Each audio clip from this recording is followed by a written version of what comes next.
Hey everybody, Nick here, and today I got a review for you of this guy right here. This is the Casio Oceanus OCW-S5000C-1AJF. That's a really snappy name. Thank you very much for that, Casio. But actually, in all sincerity, thank you very much, Patreon patrons, for making it possible for me to say, Casio makes an $1,800 watch. I wonder what's that like.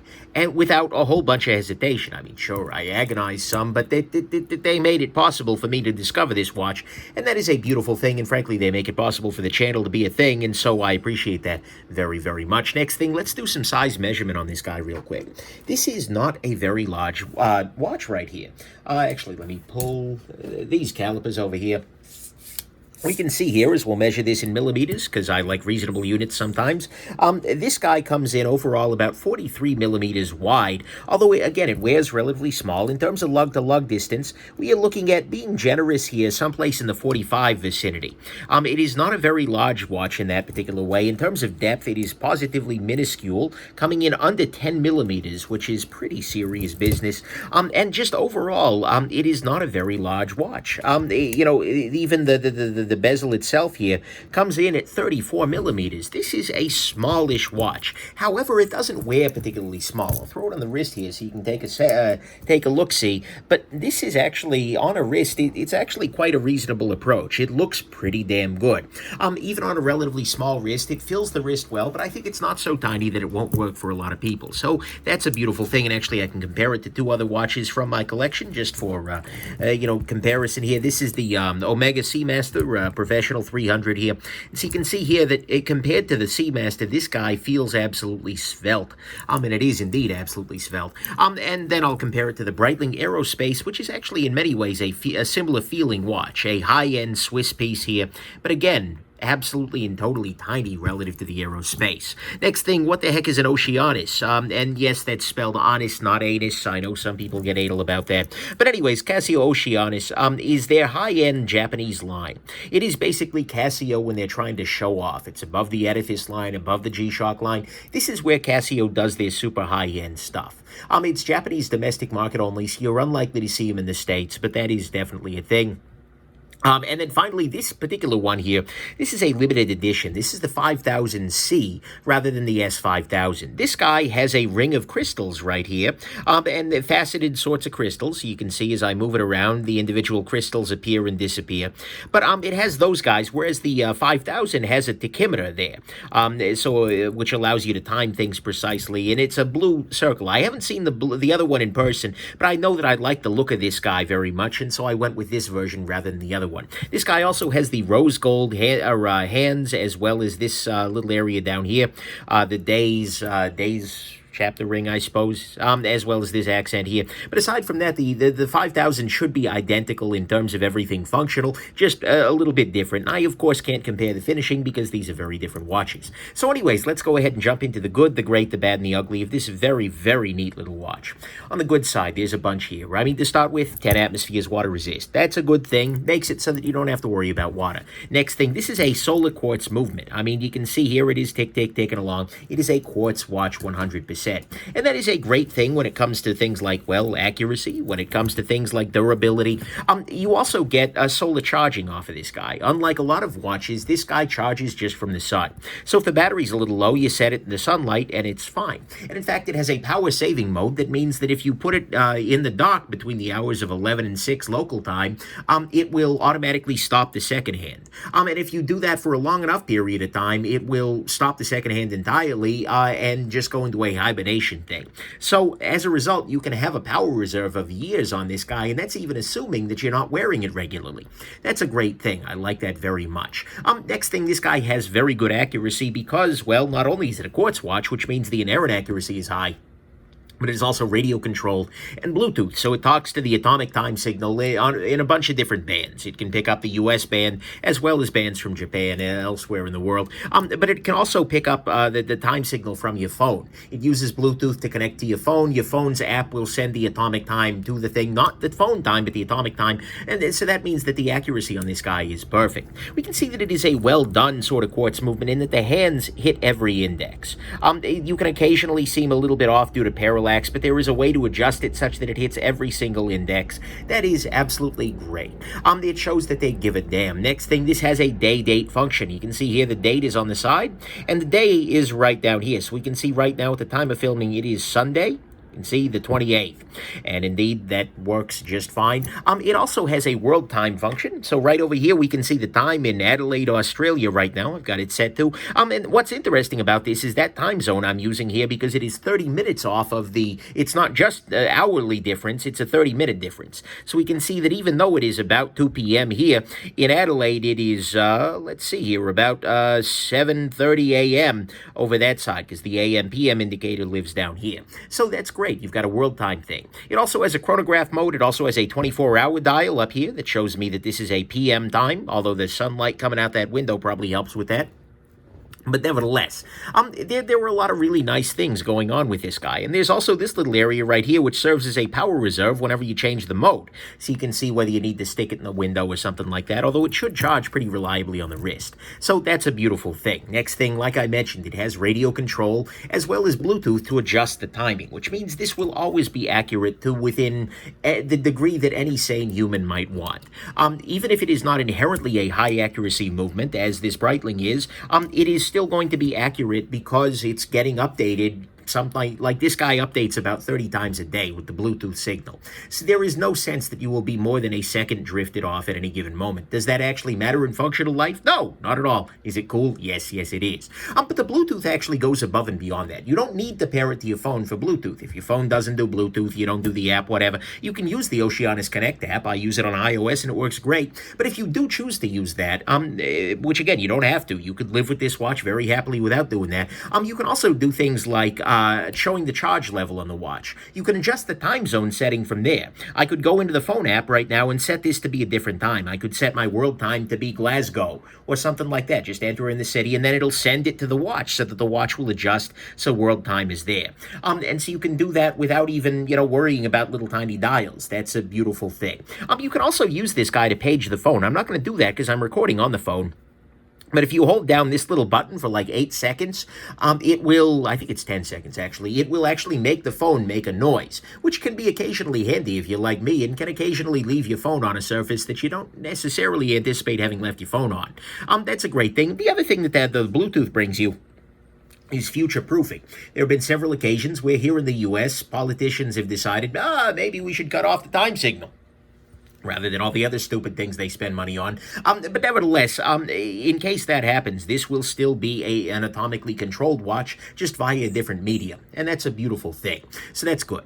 Next thing, and by the way, it also updates the time zones. When countries decide to change their time zone, it'll update that way. That's a great thing. Next thing, this guy is much easier to change the time on manually. So let's say that for some reason you need to change the time on the watch. You're doing it not based on a radio signal and not based on Bluetooth. You can do that here. You just pull it out to the second position here, and it'll allow you to, it'll actually stop the second hand. Here, watch. It stops the second hand where it was supposed to be, and then I can change the time just as I see fit here. And right now I'm actually changing time zones, but it will stop the second hand when you do that. And so you see it reset up there to 0. So right now I don't know what time zone it's going to be in. I think I went back. Yeah, I did. Hey, cool. I got that right. But anyways, you can stop the second hand and adjust it manually. So even if you don't have the Bluetooth or the radio, that's fine. Next thing, this has a stopwatch. What I'm going to do here is pull it out to the first position, then hit that button here. What that did is it put it into stopwatch mode. We can see this little dial is readjusting itself so that those two hands are zeroed out, with this guy being at AM. And now, check this out. This goes to 0. This little arrow is pointing right now. It's actually going to show me that I'm at high charge level, likely. But now watch this. I'm going to press this button. Then the seconds hand snaps to 0 and it starts counting. This is at 0, 0, 0. This is pointing to stopwatch, so I know that's not an accurate seconds track there. And then I can just hit this button again and it stops it Right now, I know 11 seconds have elapsed. I can restart it, etc. No freaking problem. And then if I want to reset it, I just press this button down here and it goes back to there.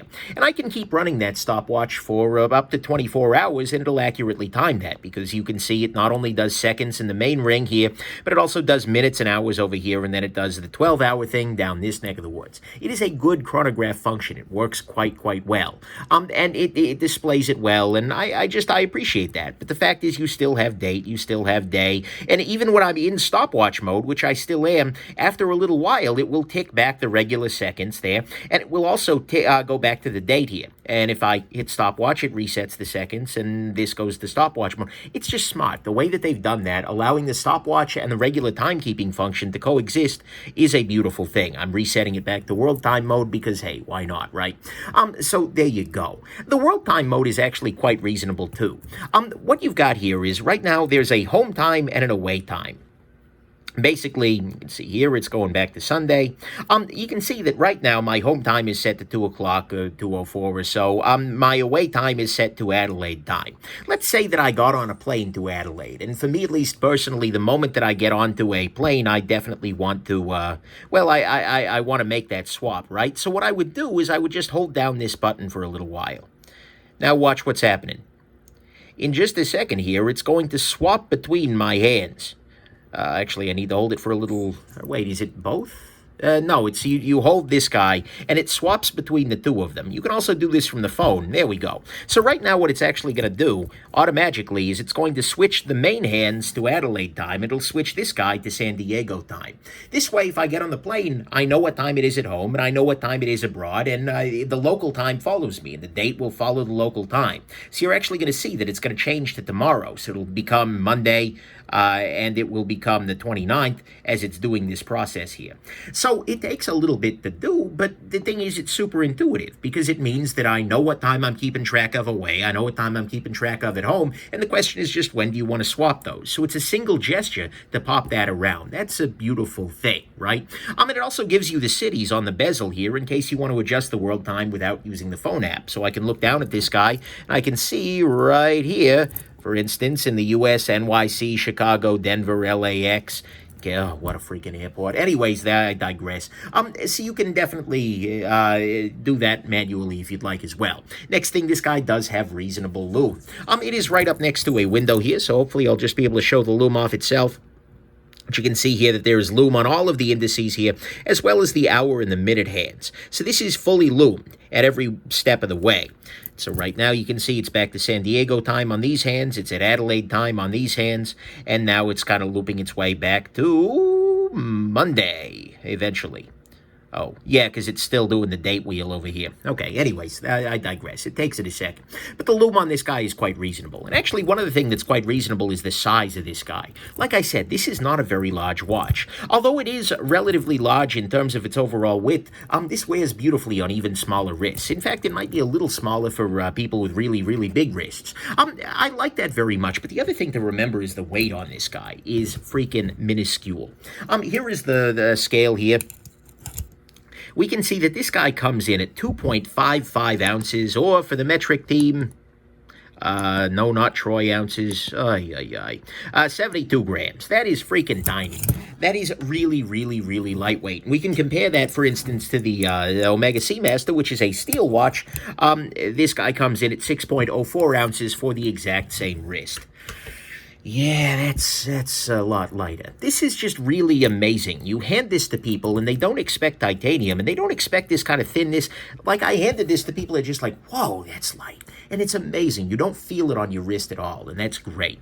The titanium on it is also relatively hard. I had the original generation Casio Oceanus S100 for a long time, and the titanium didn't really scratch up, and I've been wearing this guy a fair amount, and there really aren't any signs of scratching either. That's a beautiful thing. So I like very much titanium here. There's also something very nice. Okay, see, we can see here we're now completely adjusted over. But because I don't live in Adelaide, I'm going to go ahead and switch this guy back. It'll take a second, but hey, whatever. There's something very nice about having a nice Casio. This is a silly thing to say at some level, and some people will completely disagree. They don't see the world in my way. However, there is something to be said. You know, if you're wearing a very nice watch, for instance, like this Omega here, I believe to be a very nice watch, or a Rolex or something like that, people will recognize what that means, right? They know the brand, and so they look down at your wrist and they go, oh, wow, that's fancy. That's a really high-end watch. And they know the price, and at some level, they can be a little bit shouty about that, right? You know, there are times where you might feel embarrassed wearing this guy out and about, especially, you know, I don't know. Maybe that's not a universal thing. Some people love that flex. But for me, actually, I don't find that flex to be particularly helpful, particularly interesting. So there's something nice about being able to say, oh, yeah, it's just a Casio, but it's really pretty. I kind of like it. And, you know, people might ask, oh, how much does it cost? In which case, oh, $1,800. By the way, $1,800. But still, nevertheless, there's something very nice about that. You know, I don't feel the need to flex because I know I got him, to quote Ghetto Boys, damn it feels good to be a gangster. Anyways, there you go. And then finally, actually, there is that price. Now, $1,800 is a crazy amount of money, period, just for anything. That's a lot of cash, but it's actually a really compelling value here. It is a chronograph. It is a GMT watch. It has beautiful case polishing. And, you know, we'll look at that in a little bit more detail in a second here. It is in titanium. It has a quick adjust. It has beautiful crystal work. I mean, honestly, yeah, it's really, really nice. Imagine what the Swiss would charge for this guy. That is a serious difference there. I really, really appreciate that they've gone the extra mile here and that they've done everything right. I mean, even doing a bracelet quick adjust on this guy, allowing you to very easily add or subtract a link, that's kind of nice. They've done everything right here, and for $1,800, even though it's not cheap, it ends up feeling like a pretty good value to me. So all of freaking that is the good. Is that it's got a very nice value. There's something nice about a nice Casio. It's a little bit less showy. It's got reasonably hard titanium. It's incredibly thin and light. The loom is good. It's got world time functions that work well. The stopwatch is smart. It's got a nice bracelet here. It's easier to update manually than the Oceanus. It's got radio-controlled Bluetooth and a beautiful tough solar quartz movement and 10 atmospheres water resistance. Oh boy, okay, on the great side, we haven't even gotten there yet. The detail work is astounding on this guy. Let's go ahead and zoom in a little bit here. Take a look at some things.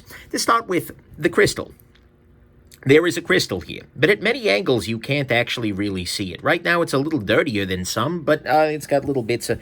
But in practice, this really feels like there's not a crystal on the watch very often. In fact, the viewing angles are really great from all sides. It's a very shallow dial here.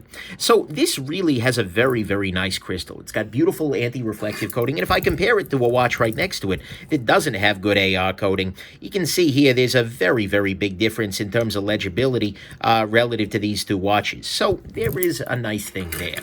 The dial on it. You can see that not only does there a little bit of sunburst in the background of the black section, but there's also pearlescence going on inside these sub-dials here. There is a little bit of a pearly inlay thing going on there, and that's a beautiful thing. It's got the applied logo here for the Oceanus there. That is a separate piece of metal that has been laid on there, as is the date ring here. Little detail, but a good detail. The ring on this guy, this crystal ring on the outside, is something that day one I didn't know whether I was going to love. I worried that it was going to feel a little bit too, I don't know, a little bit too flashy, a little bit too fancy. I mean, too fancy for Nick Shabazz, really? Well, either way, I've been a little bit worried, but in practice, it's actually a lot more subtle than you think, and it disappears in different lights. So watch this. I'm going to put a little bit of shade here, and you're going to see that crystal just goes black. In fact, if I shade it even more, then that crystal disappears almost entirely, except for the occasional angle where part of it might catch the light. It's really freaking cool looking, and it even projects a beautiful, like if you have sunlight reflecting off it, it projects this crystalline color structure. It's just neat. I like this crystal a lot. It's beautiful. It plays with the light. It photographs well. I mean, just freaking, yeah, I'm all over that. It also has very nice case polishing. You can see here that there's a very nice kind of black polish, well, not black polishing, but damn close, going on both on the sides of the links here, as well. I mean, seriously, you can see in the sides of the links there, they're claiming this is the same Zaratsu polishing that, you know, Grand Seiko is always bragging about. In fact, if I clear this off, you can see in the side of the case there, some jackass talking to you. That's some serious business polishing here. Even the mid links on this guy are beautifully polished, which is pretty impressive. And it's a very subtle way to do polished mid-links, by the way. It's also going to be much harder for them to scratch up because they're protected by titanium to either side. And then finally, even the day ring. I was a little concerned about the black, I'm sorry, not the day ring, although the day ring itself is beautiful, having the nice rose gold accents on there. But this ring on the outside here, the city ring that is beautiful because it reflects things very nicely. It doesn't feel super black, but it's definitely legible when you need it to be. It sort of disappears most of the time, but it's there when you need it. I love that. So honestly, to me, what's great about this guy is that this is a beautifully done watch. The details are amazing on it, and I like that a lot. The bad side, to start with, look, $1,800, it's a lot of money. I mean, not relative to anything coming out of Switzerland, but it's a lot of money, so keep that in mind. Next thing, you can definitely stop the second hand. If you, instead of pulling this guy out one position, if you pull it out two positions, it'll actually reset the second hand. When it's done, goes back up to 0 if you've done any kind of adjustment. So you do want to keep that in mind. It can mess with your seconds, but you just resync away and it'll readjust itself quickly. Next thing, there is not a screw-down crown on this guy. Is that a big deal? No, not particularly, but it is definitely something to keep in mind. And, you know, over time, maybe you might get some water-resistant stuff as opposed to if you're starting off at like 300. Either way, as long as you know, are kind to it, I think you'll probably be okay. Next thing, on the stopwatch function. So I'll go ahead and I'll move it out to stop one here, and then I'll go ahead and trigger the change over to stopwatch. We'll see this little symbol here is going to go back to 0. This little guy is going to go up to stopwatch, etc. Well, that'll get back into position. But one problem that the stopwatch might have for some people who demand the utmost in precision is, watch this. I'm going to go ahead and I'm going to hit the button right now. So did you see there was a lag before it started timing as it went back around the circle? Here, I'll reset it and I'll do it again. So right now, actually, it's okay, but you would think it would just go straight to turning, but instead, actually, it goes around once. So there's always a consistent lag when you're timing these things. And it's only on the order of, you know, maybe a second or two at max. I haven't timed it out yet, but nevertheless, there is a little bit of a lag there. It's not bad relative to human reaction time. You're probably going to be okay, but still, that's something to keep in mind. Next thing, the day function on this guy can be a little tricky to read. You know, down here, if you've got really good eyes, you'll see S, M, T, W, T, by the way, T, not R, guys, Thursday, anyways, F and S. It seems a little bit tricky to read on occasion. Also, the chronograph, this second little window here, can be a little bit trickier to read sometimes. Not a big deal, but it's definitely a thing. Go ahead and switch back to world time. Keep doing that over and over again, but hey, why not? It brings me joy. Next thing, to change the mode, you do have to take this guy off the wrist because you need to pull this guy up. You need to pull the crown up. Maybe if you kept very strong, long nails, you could get down in there and pop it off, but generally speaking, you have to take it off to put it into stopwatch mode. Once it's in stopwatch mode, you can use it while it's on the wrist, but making that shift does require taking it off. At some level, that works, but I'd also kind of like to be able to do something like, you know, hold down both buttons for 5 seconds to switch mode. I think that would be a nice detail. Next thing, the interface on this guy is a little complicated on the watch. I mean, it's not awful, but it is a little complicated. You need to remember things like, okay, holding this button down for 5 seconds changes the local time and the world time, whereas holding this guy for 5 seconds initiates a long connection to the phone, whereas holding it down for 8 or 10 seconds pages the phone. There are things you need to remember. It's not terrible, and I do prefer using the app for the time changes just because it works out a little bit better. It's a little easier to search by city, right? But nevertheless, the interface is a little complicated. And then finally, there are a couple of things to be desired for the bracelet. There is only one half link, which I actually don't think I have installed at the moment. I didn't end up needing it, but it does come with one, but only one half link. You will occasionally get a pinched hair on this guy. It's not the end of the world, but particularly if it's looped at all like this, it can grab hair because there are occasional points of contact. It's gotten better as I've worn it more often, but still, that's a situation. The bracelet links are actually pinned. These are pins that you need to push out with a little collar on the inside there, rather than most modern watch bracelets, which have some kind of a screw on there that allows you to unscrew it, so adjustment is a little bit more of a pain than usual. And then finally, there is only one click of quick adjust. What I mean by that is that there is only one quick adjust setting here, which is a little bit longer out there. I'm lucky in that I was able to get this guy positioned such that most of the time it's at the inner click, and sometimes it goes to the outer one. But that's kind of a different thing. I would much rather this be, well, Yeah, I'd much rather I get multiple clicks there, like for instance on the or on the Omega here, where I can go a bunch of different range here. That's a little detail, but those are the kinds of things that are left to be desired here. Not so much, and that's the bad.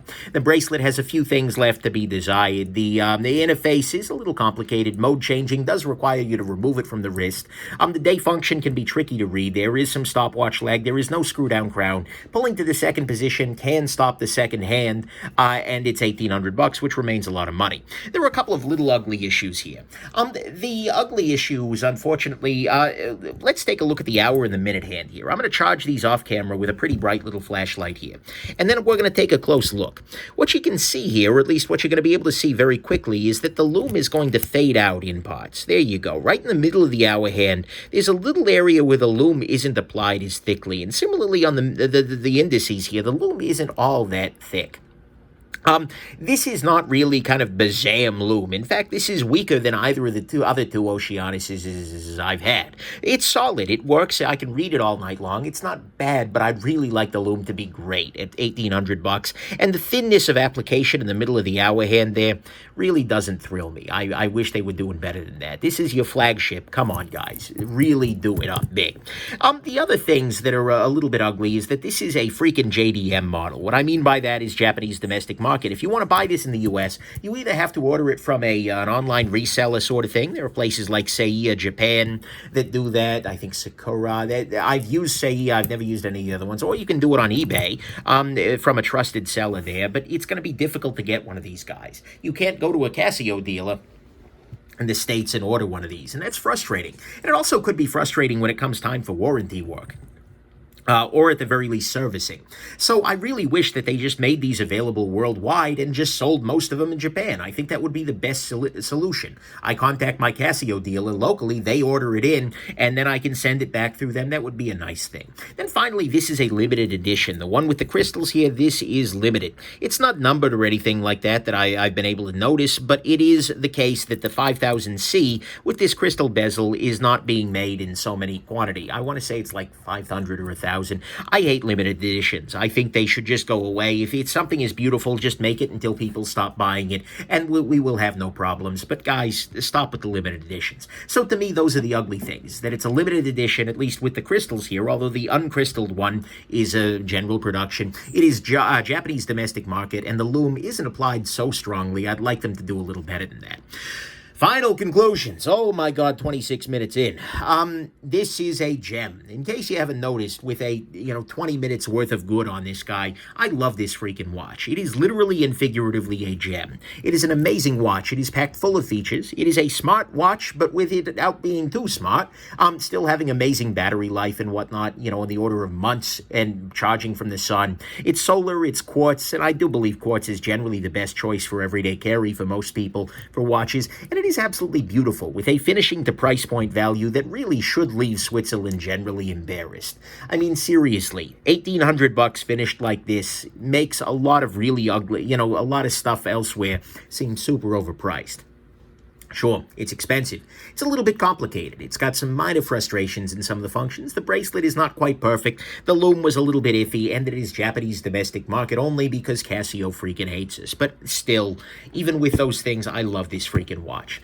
To me, in a lot of ways, it actually feels like the Breitling Aerospace. In terms of its overall functionality, it is a near-perfect travel watch. It is lightweight. It is titanium. The Breitling is a little bit more durable, a little more robust. It also has an alarm and timers, so if that's a crucial function for you, you might go this route. But this guy is a little bit fancier. It has a bracelet that's worth a damn, and, it's half the damn price of the Breitling, even less than half. So as a result, the Breitling, honestly, is made to feel way behind the times relative to this guy. Just in terms of overall value, this is miles and miles ahead. And it kind of hurts me at some very real level that this watch costs twice as much as this one did. And maybe in retrospect, if I already had this guy, I probably wouldn't have ended up picking up the Breitling. The biggest issue with this guy, I mean, honestly, it's been a clear choice. And ever since I got this guy, At some level, I think the Breitling is about to get sold for it. That's a thing. If anybody wants an aerospace, that's going to be coming up. Look, the biggest issue here is availability. I mean, I'm getting real tired of JDM and other barriers, and I wish this were a running model rather than a limited edition. You can get the S5000, like I said, but it's missing the crystal, and for a lower price. To be fair, the 5000 I think runs like $1,200, $1,300 versus $18 for this little guy. But the thing is, even if you miss out on this, keep an eye, because last year there was a similar watch, but it was actually, I like this one a little bit better. But next year there will probably be another high-end limited edition Oceanus piece from Casio, so keep an eye on that. And don't tell me about it, because I need to not see that. But nevertheless, that's probably going to be a factor there. In general, though, availability aside, this is a great watch. I was honestly worried that this was going to be a dumb purchase, right? You know, who the hell buys an $1,800 Casio? What kind of idiot would do that? Well, this kind of idiot. But it turns out it was a really good dumb purchase. I am head over freaking heels in love with this watch. This has already resulted in my selling my first generation Oceanus, as well as my second generation one. The T200 is already sold too. And if anybody wants an aerospace, like I said, I'll be selling that one here soon too. This is a watch, though, overall, that reminds me that lower prices can be really, really good. And this is a lower price in terms of the watch world. You know, what can be done technically in a dumb quartz movement is amazing. This is a technically astoundingly good watch. And frankly, it reminds me that brand can very often be meaningful. You can get really good finishing from really good brands, but you can also get amazingly good stuff, even from brands that aren't generally considered higher end, like this guy. So anyways, Casio, well done. This is a shining freaking gem. If you can get one, you should get one. And damn it, Casio, sell them elsewhere in the world and make more of them and whatnot. So there you go. Thank you very, very much, patrons, for making it possible for me to find this really wonderful little watch here. And have yourselves just an absolutely wonderful rest of your day. Bye now.